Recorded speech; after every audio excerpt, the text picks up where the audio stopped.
La técnica del ADN recombinante consiste en introducir un gen que nos interesa dentro de un vector que lo introducirá a su vez dentro de una célula denominada célula hospedadora o anfitriona. En ella, el gen en cuestión se traducirá y se sintetizará así la proteína codificada que nos es útil. Además, al dividirse la célula, las nuevas células formadas contendrán también ese gen, generando un grupo celular que contienen un genoma distinto. Las etapas para la obtención son las siguientes. Localizamos el gen que nos interesa que se exprese. Cortamos el gen con enzimas específicas. Preparamos un vector de clonación. Formamos el ADN recombinante. Introducimos este en una célula anfitriona. Propagamos el cultivo. Y por último, detectamos y seleccionamos los clones recombinantes. Primeramente, se ha de localizar en el ADN el gen específico que nos interesa insertar en otro organismo. Este gen codifica para la característica que queremos que exprese el nuevo organismo modificado. Por ejemplo, que éste produzca más hormonas de crecimiento para que crezca más rápido y con menos recursos, obtenida de otro organismo diferente. Así, tendríamos que buscar la especie animal que posee el gen interesante, identificar en qué lugar de su genoma se encuentra y seguir con los siguientes pasos. Cuando tenemos localizado el gen, lo que hay que hacer es cortar la secuencia de nucleótidos del gen. Y lo conseguimos gracias a las enzimas o endonucleasas de restricción. Existen más de 1200 tipos de estas enzimas producidas por bacterias, pero solo algunas son usadas en ingeniería genética. ¿Cómo lo hacen? Pues bien, las enzimas dentro del ADN reconocen una pequeña secuencia de bases, de 4 a 8 nucleótidos, y el lugar donde cortar, produciendo una hidrólisis del enlace fosfodiéster de unión de los nucleótidos de ese sitio, dando lugar a fragmentos de ADN llamados de restricción. Estos fragmentos de restricción obtenidos pueden ser de extremos romos o de extremos cohesivos.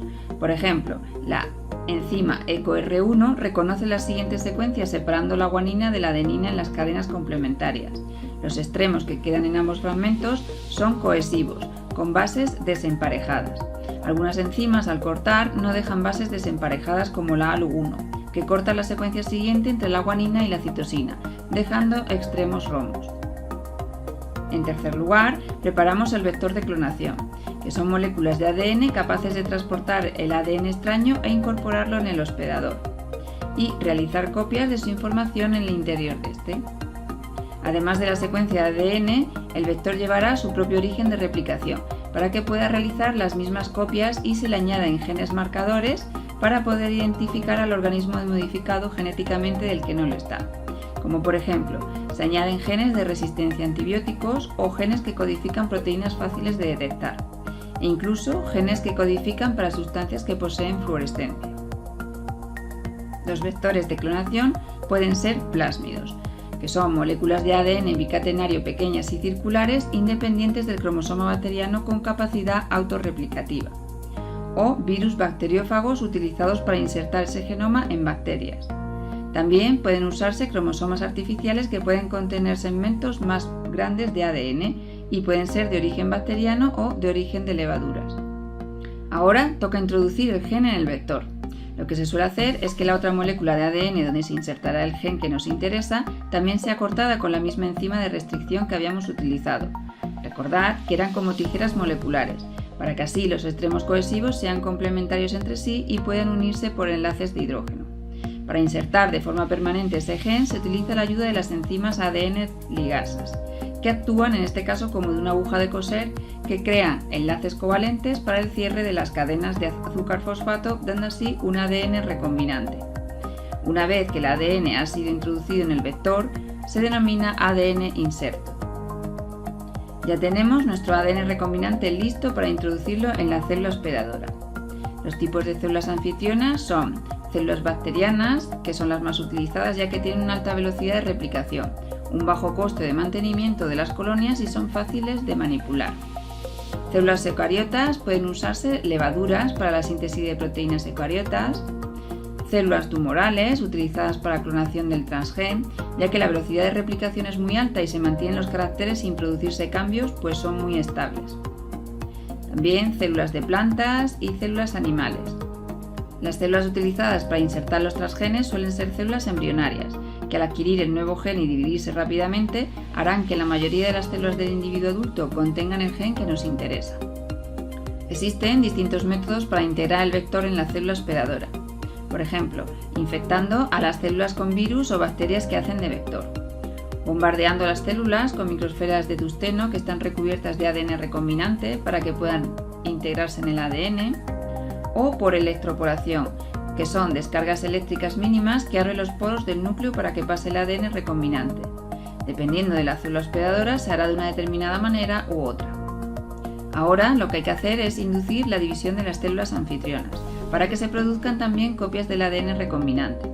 Se realiza por distintos métodos dependiendo, como hemos dicho, del tipo de célula hospedadora, si es una bacteria o una célula eucariota. Normalmente se ponen en medios de cultivos celulares específicos para cada tipo. Y por último, realizamos la detección y selección de las células u organismos recombinantes. Aunque todo el proceso parece sencillo, la inserción de los transgenes no se da al 100% de todas las células hospedadoras, sino en un porcentaje mucho menor. Es por ello que tenemos que seleccionar las células u organismos que contienen el ADN recombinante de los que no lo contienen. Para ello podemos utilizar ciertos métodos que nos ayudan, por ejemplo, añadiendo las llamadas sondas de ADN o ARN monocatenario, que hibridan con el ADN recombinante o con el ARN mensajero que se transcribe a partir de él, o detectando la proteína codificada por el ADN recombinante, mediante anticuerpos específicos. Usar vectores con genes de resistencia a un antibiótico, en el que en el medio se agrega el antibiótico y solo crecerá aquella colonia que tenga en su ADN resistencia a él. O utilizando colonias con defectos nutricionales. Se utilizan células, anfitriones mutantes que no puedan sintetizar, por ejemplo, un aminoácido. Para que la colonia sobreviva, el aminoácido debe ser añadido al medio de cultivo, empleando un vector que lleve el gen correcto para la síntesis de dicho aminoácido. Haciendo crecer las colonias celulares en medios carentes de él, solo crecerán las bacterias que lleven el ADN inserto. Aquí acabamos, no sin antes verlo todo en su conjunto. Repasemos. Primero, localizamos el gen que nos interesa que se exprese. Después, se corta con endonucleasas. Localizamos el plásmido o cadena de ADN diferente donde se insertará, se corta con las mismas endonucleasas, se unen con enzimas ligasas, el ADN recombinante se introduce en el vector y aquí, por multiplicación celular, se obtienen copias. Por último, se seleccionan los organismos que han adquirido y expresado correctamente ese gen exógeno.